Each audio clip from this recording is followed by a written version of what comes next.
Hello बच्चों, last time में हमने आपको जहाँ तक बताया था हार्ट के बारे में, बाय स्ट्रक्चर को बताया था। आज इंटरनल स्ट्रक्चर के बारे में बात करेंगे। तो सबसे पहले ये जानेंगे कि आंतरिक संरचना में हृदय के कुल 4 चैम्बर होते हैं। उन 4 चैम्बरों में अलिंद को अलग करने वाली खांच जो होती है, जिसे आंतर अलिंदी खांच या इंटर एट्रियल सेप्टम कहते हैं, उसको हमने कल बता दिया था। और साथ में यह भी बताया था कि निलय को भी अलग करने वाली एक खांच होती है, जिसे आंतर निलयी पट कहते हैं, इंटरवेंट्रिकुलर सेप्टम कहते हैं। ये भी बता दिया था। इस तरह से अलिंद के 2 भाग, दायां अलिंद बायां अलिंद, और निलय के 2 भाग, दायां निलय बायां निलय, टोटल चैम्बर हो गए 4 हृदय के। आंतर अलिंद पट के पीछे दाहिनी तरफ एक छोटा सा अंडाकार गड्ढा पाया जाता है, जिसे हम फोसा ओवैलिस भी कहते हैं।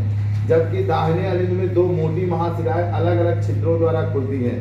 2 महाशिराएं अलग अलग छिद्रों द्वारा खुलती हैं, जिसे हम अग्र महाशिरा, अंग्रेजी में इंफीरियर वेना कावा कहते हैं, और दूसरे को पश्च महाशिरा, जिसे सुपीरियर वेना कावा के नाम से जाना जाता है। बाएं अलिंद से रुधिर, शुद्ध रुधिर लाने वाली फुफ्फुसीय शिराएं, बाएं अलिंद से, बाएं अलिंद पे ध्यान देना है, शुद्ध रुधिर लाने वाली फुफ्फुसीय शिरा, जिसे हम लोग ये अपवाद में है शिरा, पल्मोनरी वेन कहते हैं, आकर खुलती है। और बाएं निलय की गुहा में दाएं निलय की गुहा से काफी मोटी होती है। बाएं निलय की गुहा दाएं निलय की गुहा से काफी मोटी होती है। गुहाओं व निलयों की दीवार सपाट, गुहाओं और निलयों की दीवार सपाट नहीं होती है, बल्कि ये अनियमित, अनियंत्रित होकर थोड़ी सी उभरी होती है। इसीलिए इसे ट्रैबिकुली कार्नी के नाम भी दिया जाता है। एक एक बड़े अलिंद निलय छिद्रों, एक एक बड़े अलिंद निलय छिद्रों द्वारा दोनों अलिंद अपनी ओर के निलयों में खुलते हैं।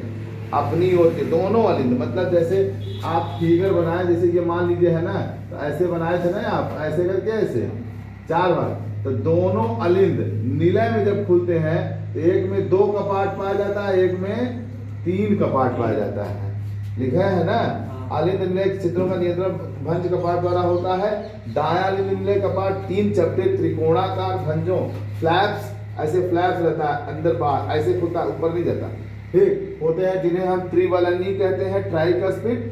और उसके साथ बायां अलिंद निलय कपाट में 2 बड़े मजबूत, ये 2 बड़े मजबूत होते हैं, जिसे द्विवलनी या बाइकस्पिड कहते हैं। ठीक है ना। तो इसी से क्या होता है, ब्लड अलिंद से किस में आता है, निलय में आता है। अलिंद से किस में आता है, निलय में आता है। यहाँ पर एक झिल्लीनुमा टेंडांस निलय को जोड़े रखने वाली पाई जाती है। निलय को क्या करती है, जोड़े रखती है, एक झिल्ली जैसी संरचना होती है। ठीक, ये कपाट अलिंद से निलय में रुधिर को जाने देने का कार्य करती है। ये कपाट क्या करती है, अलिंद से निलय में, देख रहे हैं ना, रुधिर को जाने देने का कार्य करती है। अब जब निलय में रुधिर आ गया तो रुधिर निलय से अलिंद में नहीं जा पाता। यह बात समझ में आ रहा है, नहीं है? नीचे अलिंद निलय है ना, ऊपर अलिंद है, तो नीचे अगर ब्लड आ गया तो फिर ऊपर नहीं जाने देता है। बाएं अलिंद, दाएं अलिंद, दाएं अलिंद ये है ना, ऐसे आप देखेंगे, कल बोला था, दाएं अलिंद में शरीर का समस्त अशुद्ध रुधिर, यहाँ पर समस्त अशुद्ध रुधिर आकर एकत्रित होता है और फिर दाएं निलय में चला जाता है, निलय को जाता है। बाएं अलिंद यहाँ वाले में शुद्ध रुधिर आकर बाएं निलय में चला जाता है, मतलब यहाँ से यहाँ चला जाता है। यहाँ पे बाइकस्पिड होता है, यहाँ पे ट्राइकस्पिड होता है। ठीक, दाएं निलय, ये वाला भाग कह रहा है, दाएं निलय, इसपे दाएं निलय के अग्रभाग को हम लोग, अग्रभाग आगे वाले भाग को क्या कहते हैं, फुफ्फुसी महाधमनी, पल्मोनरी एरोटा। और बाएं निलय कौन सा हो गया आपका, ये वाला ना, ये दाया है, ये बायां है। बाएं निलय के अग्रभाग को हम दैहिक महाधमनी या सिस्टमिक एरोटा के नाम से भी जानते हैं।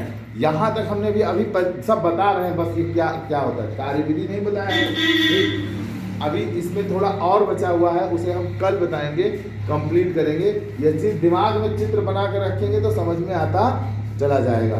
ठीक है बच्चों, आज की वीडियो में बस यहीं तक। अगले वीडियो में हम फिर मुलाकात करते हैं, आपको बताते हैं। धन्यवाद।